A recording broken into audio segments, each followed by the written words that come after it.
నెల్లూరు జిల్లాలోని కలువాయి, సైదాపురం, రాపూరు మండలాలను నెల్లూరులోనే ఉంచాలని కోరుతూ కలువాయి మండల నాయకులు మాజీ మంత్రి కాకాని గోవర్ధన్ రెడ్డిని కలిశారు. కలువాయి మండల ప్రజల తరపున వైసీపీ వారిని వినిపించాలని వారు కోరారు. నెల్లూరు వైసీపీ కార్యాలయంలో కలువాయి మండల నాయకులు కాకానితో ప్రత్యేకంగా సమావేశం నిర్వహించారు. ఈ సందర్భంగా మంత్రి కాకాని మాట్లాడుతూ జిల్లా మంత్రులకు చిత్తశుద్ధి లేదని అన్నారు. కలువాయి ప్రజలకు వైసీపీ మద్దతు ఉంటుందని ఆయన పేర్కొన్నారు. కలువాయి మండల ప్రజలకు మద్దతు తెలిపిన కాకానితో మా ఛానల్ 9 ప్రతినిధి Vidyasagar Reddy face to face. ఏరు దాటాక తెప్ప తగలేస్తారు. ఈ సామెత చాలా పాతది, అందరికి తెలిసిందే. అంటే అధికారంలోకి రాకముందు ఓ మాట, అధికారంలోకి వచ్చినాక ఒక మాట. చంద్రబాబు నాయుడికి ఈ సామెత పక్కాగా సరిపోతుందంటున్నారు నెల్లూరు జిల్లాలోని కలువాయి ప్రాంత ప్రజలు.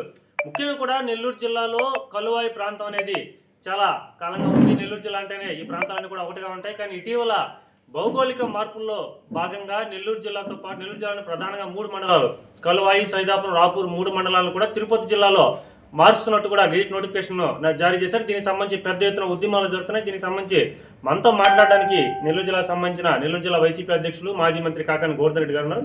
సార్ చెప్పండి, అసలు ఈ కలువాయి అంశం ఎందుకు తీసుకొచ్చారంటారు? ఈ కలువాయిని తిరుపతి జిల్లా అర్జెంట్ కలపాల్సిన అంశం ఏంటి? ప్రజలకు వ్యతిరేకంగా తీసుకున్న ఈ నిర్ణయాన్ని జిల్లా ప్రజల తరఫున మీరు ఏ విధంగా చూస్తున్నారు? అంటే ఇది చంద్రబాబు నాయుడు తీసుకున్నటువంటి అనేక ప్రజా వ్యతిరేక విధానాల్లో నిర్ణయాల్లో కలువాయి మండలం అనేటువంటిది నెల్లూరు జిల్లాలో అంతర్భాగంగా ఉన్నది. అంతర్భాగంగా కొనసాగాలి అని చెప్పి ఆ రోజు కోరుకున్నాం. జగన్మోహన్ రెడ్డి గారు ఎన్నికలకు ముందు స్పష్టంగా ఒక మాట చెప్పాడు. ప్రతి పార్లమెంటు నియోజకవర్గాన్ని ఒక జిల్లా చేస్తానని చెప్పాడు. మేనిఫెస్టోలో కూడా అదే విధంగా ప్రకటించడం జరిగింది. పార్లమెంటు నియోజకవర్గం ఏదైతే ఉందో దాన్ని నేను జిల్లాగా చేస్తాను అని చెప్పి ప్రకటించాడు. నెల్లూరు జిల్లా దగ్గరకు వచ్చేటప్పటికి కందుకూరుతో కలిపి నెల్లూరు జిల్లాలో ఉన్నటువంటి పాత నెల్లూరు జిల్లాలో ఉన్నటువంటి 6 నియోజకవర్గాలను కలిపి 7 నియోజకవర్గాలతో కొత్త నెల్లూరు జిల్లా ఏర్పడుతుందని చెప్పి అందరూ భావించారు. ఆయన ఇచ్చినటువంటి మేనిఫెస్టో ప్రకారం అదేవిధంగా ఏర్పడాలి.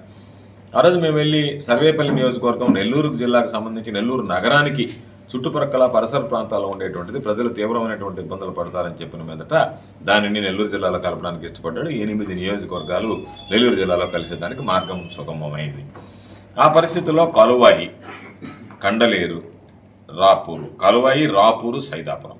కండలేరు జలాశయం రాపూర్లో ఉంది కాబట్టి సోమశిల జలాశయానికి నీరిస్తారు. రాష్ట్ర విభజన జరిగిన తర్వాత 2 అతిపెద్ద జలాశయాలు నెల్లూరు జిల్లాలో ఉన్నాయి. ఉమ్మడి జలాశయాలు కాకుండా ఇండివిజువల్గా ఉండేటువంటివి. వాటిలలో ఈరోజు సోమశిల, కండలేరు ఇవి ప్రధానమైనటువంటి వనరులు నెల్లూరు జిల్లాకు సంబంధించి. వీటిని ఈరోజు విడగొట్టి కలువాయి ప్రాంతానికి సంబంధించి సోమశిల నుంచి వచ్చేటువంటి వరద కాలువ కావచ్చు, దక్షిణ కాలువ కావచ్చు, దానితో పాటు కండలేరు నుంచి మనుబోలు ప్రాంతానికి ఉన్నటువంటి లోయర్ రైపేరన్ రైట్స్ కావచ్చు, ఇవన్నీ ఉన్నటువంటి ప్రాంతం. దాన్ని జగన్మోహన్ రెడ్డి గారి దృష్టికి తీసుకువెళ్ళిన తర్వాత ఆయన ఆలోచన చేసి ఇది సమంజసం నెల్లూరులో ఉండడం అని చెప్పి ఆ 3 మండలాలను కూడా ఆ రోజు నెల్లూరులో చేర్చడం జరిగింది. అయితే ఆ రోజు రామనారాయణ రెడ్డి గారు ఆ ప్రాంతానికి ప్రాతినిధ్యం వహిస్తున్నాడు. ఆయన కూడా గట్టిగా పట్టుబట్టడం జరిగింది. దాని ప్రకారం జరిగింది. ఈరోజు ఆయన స్థాయి పెరిగి ఈరోజు రాష్ట్రంలో మంత్రిగా వ్యవహరిస్తున్నాడు. రాష్ట్రంలో మంత్రిగా వ్యవహరించేటువంటి వ్యక్తి ఎందుకు దీని గురించి మాట్లాడటం లేదు అర్థం కాలేదు. ఒకరోజు మొక్కుబడిగా ఒక స్టేట్మెంట్ ఇచ్చి నోటిఫికేషన్ ఇచ్చారు. అభ్యంతరాలకు సమయం ఉంది అంటే ఈరోజు అభ్యంతరాలకు సమయం ఉంది. ప్రజలు పోరాడుతున్నారు. అనేక విధాలుగా వాళ్ళ బాధని వ్యక్తం చేస్తున్నారు. పాపం కొంతమంది బోరుని ఏడ్చేటువంటి పరిస్థితి, దుఃఖాన్ని ఆపుకోలేకపోతున్నారు. నెల్లూరు జిల్లా నుంచి వేరిపోతున్నామని ఈరోజు దాదాపు 60-65 కిలోమీటర్ల దూరంలో ఉన్నటువంటి జిల్లా కేంద్రానికి దగ్గరగా ఉన్నటువంటి కలువాయి ఈరోజు తిరుపతి జిల్లాకు వెళితే 150 కిలోమీటర్ల దూరానికి వెళ్లాల్సినటువంటి పరిస్థితి ఏర్పడుతుంది. అన్ని విధాల సామాజికంగా, రాజకీయంగా, భౌతికంగా అన్ని విధాలా వాళ్ళు వివక్షకు గురయ్యేటువంటి పరిస్థితి ఏర్పడుతుంది. కాబట్టి మేము నెల్లూరు జిల్లాలో మమ్మల్ని కొనసాగించండి అని చెప్తే చంద్రబాబు నాయుడు హామీ ఇచ్చి గూడూరును కూడా నెల్లూరు జిల్లాలో కలుపుతానని చెప్పి, కందుకూరును ఒంగోలు కలుపుతానని చెప్పి, కందుకూరును మాత్రం ఒంగోలు కలిపి గూడూరు జిల్లాకి ఇచ్చినటువంటి మాట తప్పి ఈరోజు ఏమీ మాట ఇవ్వకుండానే వాళ్ళకి సంబంధించినటువంటి లేని సమస్యను వాళ్ళకు సృష్టించి వాళ్ళ పాపం ఈరోజు రోడ్లెక్కి బాధపడాల్సినటువంటి దుస్థితి ఏర్పడింది. కాబట్టి ఇది మంచి పద్ధతి కాదు. ఎందుకంటే చంద్రబాబు నాయుడు ఇచ్చినటువంటి హామీని అమలు చేయకపోగా ఆ అమలుకు తూట్లు పొడిచి ఏరు దాటిన తర్వాత తెప్పతగలేసినటువంటి సందంగానే ఈరోజు దాన్ని గూడూరుని కలపకపోగా ఉన్నటువంటి ప్రాంతాన్ని మరలా లేని సమస్యను సృష్టించి ప్రజలను ఇబ్బందులు గురి చేయడం సరైనటువంటి పద్ధతి కాదు. దీనికి వైఎస్ఆర్ కాంగ్రెస్ పార్టీ ప్రధానంగా నెల్లూరు జిల్లాకు సంబంధించి ఇప్పటికే ఆ ప్రాంతానికి ఇన్ఛార్జిగా వ్యవహరిస్తున్నటువంటి రామ్ కుమార్ రెడ్డి గారితో కూడా మాట్లాడాం. ఆయన కూడా ఈ సమస్యని సీరియస్గానే తీసుకోవడం జరిగింది. జగన్మోహన్ రెడ్డి గారి దృష్టి కూడా తీసుకువెళ్తాం. మా నాయకుడి దగ్గర దృష్టికి తప్పనిసరిగా అందరం కలిసి వైఎస్ఆర్ కాంగ్రెస్ పార్టీ ఎవరు ఎన్ని అడ్డంకులు సృష్టించినా కలువాయిని నెల్లూరు జిల్లాలో కలపాలనేటువంటిది మా లక్ష్యం. తప్పనిసరిగా కలువాయి, రాపూర్, సైదాపురం మండలాలు 3 మండలాల్లో కూడా ఈరోజు ఉవ్వెత్తున నిరసన జ్వాలలు ఎగిసి పడుతున్నాయి. అందులో వైఎస్ఆర్ కాంగ్రెస్ పార్టీ మద్దతు ప్రకటిస్తుంది. ఈ 3 మండలాలు ఏదైతే ఉన్నాయో ఆ 3 మండలాలు నెల్లూరు జిల్లాలో కలిపేంత వరకు మా పోరాటం కొనసాగుతుంది. సార్, ప్రధాన దోపిడీ చేస్తారు, దాని మీద పోరాటాలు చేస్తారు, కానీ ఇక్కడ ప్రభుత్వమే వనరులతో పాటు ఒక రకంగా దోపిడీ చేసిందని చెప్పొచ్చు. అంటే రాపూర్ని కానీ లేదంటే కలువాయి, సైదాపురం ఈ మండలాలు కూడా నెల్లూరులో ఎప్పటి నుంచో చిరకాలంగా ఉన్నాయి. ఈ ప్రాంతాలని తిరుపతిలో కావడం పైన ఇప్పటికే ఉద్యమం చేస్తున్న నేపథ్యంలో వైసీపీ ఏ స్టాండ్ ఉంటుంది? వైసీపీ ఖచ్చితమైనటువంటి స్టాండ్, దాంట్లో ఏమి డౌట్ లేదు. ఏదైతే గతంలో ఆ 3 ప్రాంతాలు, ఆ 3 మండలాలకు సంబంధించినటువంటి ప్రజలు, స్థానికంగా ఉండేటువంటి నాయకులు, మేమందరం కలిసి మా నాయకుడు జగన్మోహన్ రెడ్డి గారి దృష్టికి తీసుకువెళ్ళాము. ఆయన పరిశీలించి క్షుణ్ణంగా తెలుసుకున్న తర్వాత, ఒక అధ్యయనం చేసిన తర్వాత ఈ 3 మండలాలు నెల్లూరు జిల్లాలో ఉండడం సమంజసం అని చెప్పి కలిపిన తర్వాత ఈరోజు వాళ్ళు మేము నెల్లూరులో ఉండాలి, తిరుపతిలో ఉండాలని ఎవరన్నా కోరుతున్నారా? తిరుపతిలో ఉండాలని ఎవరన్నా పోరాటం చేస్తున్నారా?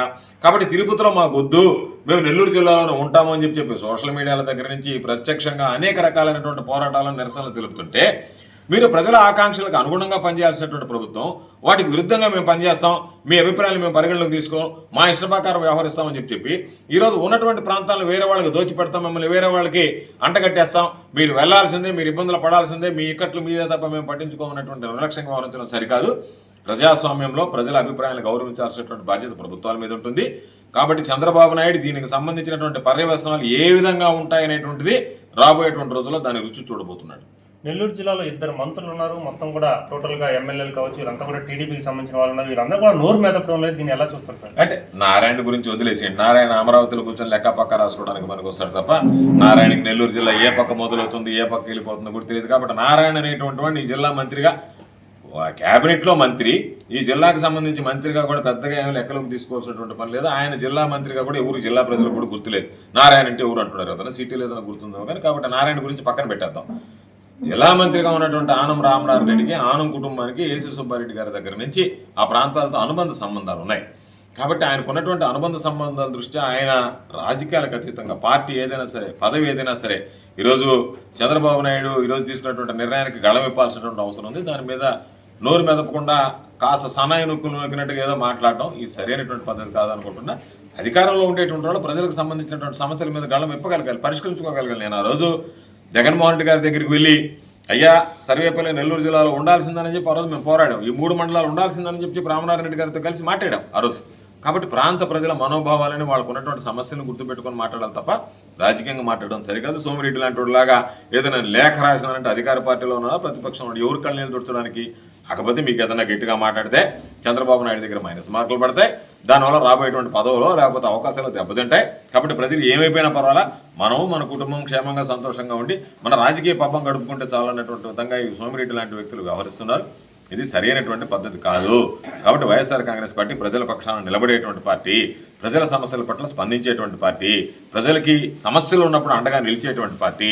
జగన్మోహన్ రెడ్డి గారి నాయకత్వం రాబోయేటువంటి రోజుల్లో వైఎస్ఆర్ కాంగ్రెస్ పార్టీ అండగా నిలిచి కలువాయి మండలంతో పాటు రాపూర్, సైదాపురం మండలాలు కూడా తిరిగి నెల్లూరులో కలిపేంత వరకు ఉద్యమించడం జరుగుతుందని చెప్పి ఈ సందర్భంగా తెలియజేస్తారు. చివరిగా చెప్పండి, కలవాయిలో కుల మతాలకు అతీతంగా అందరూ కూడా, అంటే అన్ని సంఘాలు లేకుంటే అన్ని వర్గాల వారు కూడా జేఏసీగా ఏర్పడ్డారు. ఈ జేఏసీ ఏర్పాటు పెద్ద ఉద్యమం జరుగుతుంది. కలెక్టర్ని కలిసారు, ఒక మహిళా సర్పంచ్, దాచుకు సంబంధించిన మహిళా సర్పంచ్ కాళ్ళ మీద కూడా మొక్కారు. సో ఇలాంటి పరిస్థితుల్లో మీరు ఎప్పటి నుంచి దీనికి సంబంధించి కార్యాచరణ ఏమైనా రెడీ చేసుకోబోతున్నారా, ప్లాన్ ఏమైనా చేస్తున్నారా? వైసీపీ తరఫున ఎటువంటి ముందుకు వెళ్ళిపోతున్నారు? కార్యాచరణ అనేటువంటిది అక్కడ ఉన్న స్థానిక నాయకులు, జడ్పీటీసీగా ఉన్నటువంటి అనిల్ కుమార్ రెడ్డి గారు, అదేవిధంగా ఉన్నటువంటి మండల అధ్యక్షులు కృష్ణారెడ్డి, మిగతా స్థానికంగా ఉండేటువంటి నాయకులు, మా స్థానిక సంస్థల ప్రజాప్రతినిధులు అందరూ కూడా ఈరోజు దాని మీద దృష్టి పెట్టడం జరిగింది. 22వ తేదీ అందరం కలిసి ఒక సమావేశాన్ని కూడా ఏర్పాటు చేశారు. మేమందరం కూడా ఆ సమావేశానికి హాజరవుతాం. అక్కడి నుంచి కార్యాచరణ రూపొందించుకుంటాం. జాయింట్ యాక్షన్ కమిటీ అన్ని పార్టీలు కలిసి వస్తే అందరితో కలిసి పనిచేస్తాం. లేని పరిస్థితుల్లో వైఎస్ఆర్ కాంగ్రెస్ పార్టీ ఒంటరిగా అయినా ప్రజల పక్షాన నిలబడేటువంటి పార్టీ. కాబట్టి ఖచ్చితంగా ప్రజల యొక్క ఆలోచనలకు అనుగుణంగా, వాళ్ళ మనస్తత్వానికి భిన్నంగా వ్యవహరించకుండా వాళ్ళ గుండె చప్పులకు అనుగుణంగా పనిచేసేటువంటి పార్టీ. కాబట్టి ఖచ్చితంగా కలువాయి మండలానికి సంబంధించి ఆ ఉద్యమం ఏదైతే ఉందో నెల్లూరులోనే కొనసాగాలనేటువంటి దానికి వైఎస్ఆర్ కాంగ్రెస్ పార్టీ స్థానికంగా ఉండేటువంటి నాయకుల కోరిక మేరకు సంపూర్ణమైనటువంటి మద్దతును వైఎస్ఆర్ కాంగ్రెస్ పార్టీ ఈరోజు ప్రకటిస్తుంది. ప్రజల అభీష్టాలకి అనుగుణంగా ప్రజల కోరిక మేరకు వైసీపీ పార్టీ 22వ తేదీ జాయింట్ యాక్షన్ కమిటీ అందరూ కలిసి వస్తే చేస్తాం, లేకుంటే ప్రత్యేకించి వైసీపీ కూడా ఈ కార్యాచరణ ముందు తీసుకెళ్తాం. ఖచ్చితంగా కలువాయి, సైదాపురం, ఏదైతే రాపూర్, ఈ 3 మండలాలు కూడా భవిష్యత్తులో నెల్లూరు జిల్లాలో ఉంచేందుకు తమ శాయశక్తిలో ప్రయత్నిస్తాం. కేవలం ఇక్కడున్న టీడీపీకి సంబంధించిన మంత్రులు కావచ్చు, ఎమ్మెల్యేలు కావచ్చు, వాళ్ళ పబ్బం గడుపుకునేందుకు, వాళ్ళ అధికారం నిలబడుకునేందుకు ఎక్కడ కూడా వాయిస్ వినిపించడం లేదని చెప్పి మాజీ మంత్రి కాకాని గోవర్ధన్ రెడ్డి చెప్తున్నారు. కలువాయితో పాటు ఈ 3 మండలాలు ఖచ్చితంగా నెల్లూరు జిల్లా కలిపేందుకు వైసీపీ తీవ్రంగా ప్రయత్నిస్తుందని చెప్పి ఇక్కడ చెప్తున్న పరిస్థితి. కెమెరామెన్ ఈశ్వర్తో సాగర్ రెడ్డి, ఛానల్ 9.